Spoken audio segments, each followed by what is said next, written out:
Hey everyone, how you doing? Welcome to the channel and to my March TBR.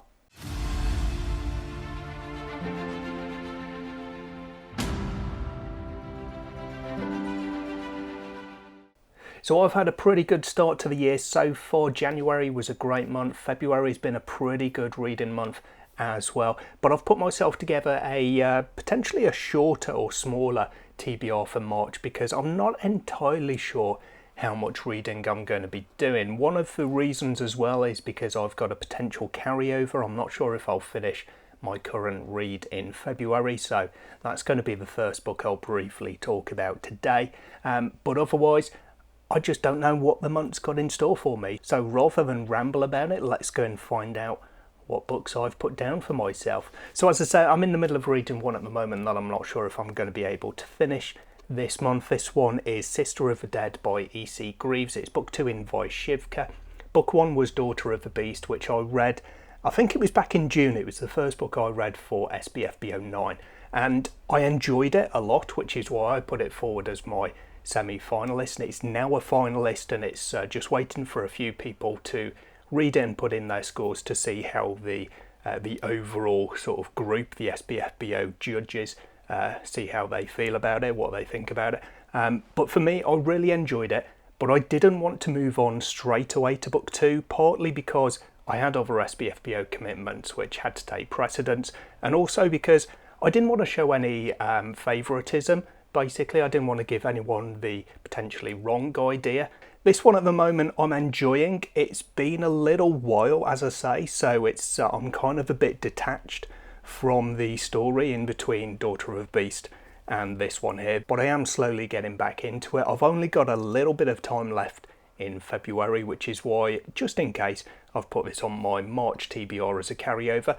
But hopefully for me, there is a chance that you'll see it in a couple of days on the channel as I do my February wrap up. We will find out. For the next couple of books, I don't have digital copies. I do a patron pick each month where I pick one of my patron names randomly, and from my TBR spreadsheet they choose a book for me. And this is the third month in a row the patron who has been selected to choose a book for me has picked something of over 600 pages, so thanks for that. But Andre has picked for me this month Memories of Blood and Shadow by Aaron S. Jones. This is one that I heard a lot about because my friend Kayla really likes this one, and actually the author's other series as well. I've not really heard too much about it except for Kayla really raving about this one, but it was on offer over a year ago, I think it was, so I picked it up and it's just been sitting on my Kindle and sitting on my TBR spreadsheet since then. And I don't really know too much about it, so let's have a look quickly at the synopsis. I did skim through this earlier on and it didn't really sell me, it didn't really tell me too much, but hopefully the book will sell me. Guilt cuts sharper than the deadliest of blades. Tavar Farwan lives alone past the undying sands. One stormy night he's attacked by two young warriors, claiming to vengeance for an ill from ages past. Tavar defends himself, killing one of the intruders and leaving the other to bleed on the floor. Weary and filled with regret, Tavar offers to tell the young man his story, a story of how a nomadic orphan rose to kill a god. So, as I say, that's kind of short and sweet. It doesn't really tell me too much, but there is obviously a fair bit of intrigue within that short synopsis. So, yeah, I'm hoping this one's going to be enjoyable, and I will find out very shortly.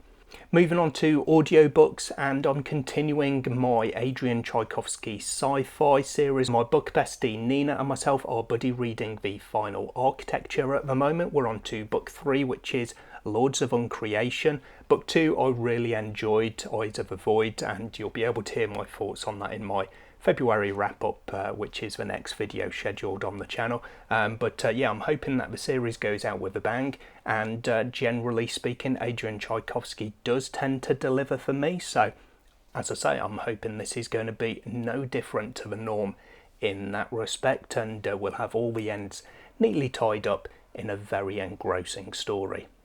Another one which I think I might be doing on audio, I'm not entirely sure yet, but one from my 2024 reading plan. I'm looking at some older series. All of the books in the series, or the first books at least, in these series were published in a year beginning with a 1 rather than a 2, and I've decided that the time is now right for me to pick up Daughter of the Empire by Raymond E. Feist and Jenny Wirtz. So I really enjoyed the massive books that made up the Rift War cycle. I've read all of them, but I haven't read the co-written series, which is kind of side by side with the Rift War cycle, the early parts of it, which is set on the second planet at the start of the whole story, basically, alongside the initial Rift War saga. So Magician, Silverthorn, A Darkness at Cephanon.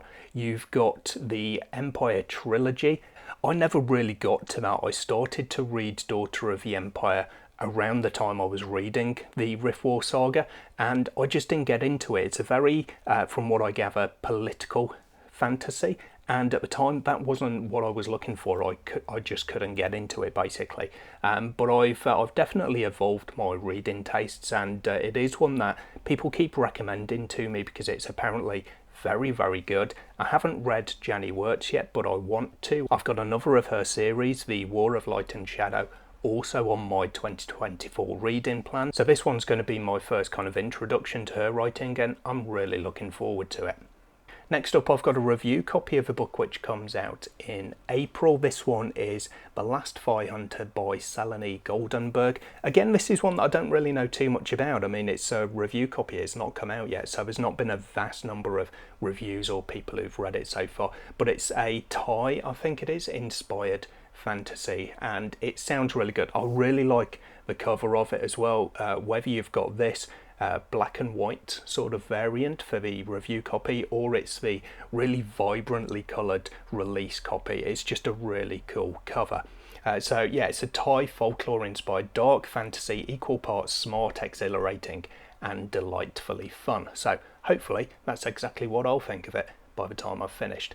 Firehunter and Perpetual Lone Wolf X is on the scent of a legendary demon whose death will bring him praise and acclaim. But the road to glory is a tough one, and he's interrupted by a pregnant runaway who needs his help with safe passage through the ghost-infested forest. A task made more complicated by the assassins on their tail, determined to reunite her with the father of her child, the ruthless Crown Prince. So that one sounds quite interesting. Thai folklore is not really something that I'm really familiar with. I don't have a great awareness of any of the details, except that I understand that the Thai of the title is a demon, basically, from Thai folklore. So we're going to be dealing with demons. I don't know whether that is the demon, but there's kind of a dragon there on the cover, and yeah, I'm really excited to find out a little bit more. And then, talking of dragons on the cover, the last one that I've picked out for myself, just as a shorter read to fit in towards the end of the month, is the very shiny Exile by A.J. Kelvin. This one is book 1 of the Cain Legacy. I'm not sure on the pronunciation, I do apologise if I've butchered it. But yeah, this one is a book that I was sent by the author a little while ago, and I'm really happy to get around to it. It's another one that's in my TBR for 2024, my 2024 reading plans. I believe this one came out of my TBR jar, because I did a kind of a lucky dip for one of the categories within those reading plans. This one is quite a long synopsis, so I'm not going to read all of it, but Andrew grew up in the royal palace of Navania, the eldest son of the Queen. He went on to achieve fame and glory as a renowned soldier and was eventually named commander of the king's army. The kingdom believed he would be named heir to the throne, but he has long known he's ineligible. The king is not his father. The truth of Andrew's lineage is only partly known to the king. The identity of his father is a mystery that even Andrew is unaware of. He only knows that his father was a dragon mage, and the dragons have fled to another world. Andrew is a skin changer, but the laws of Navania forbid his very existence. If a king were to learn the truth of what he is, he would face execution. So obviously he wants to avoid that. Again, this is one that I'm really looking forward to. It's quite a short one. There's only 260 or so pages of the actual story in this one, so hopefully it's going to be a nice little fit towards the end of my reading month in March. So that's my plan for March 2024. What are you looking forward to reading? Have you got yourself any goals that you're hoping to hit next month? let me know down below.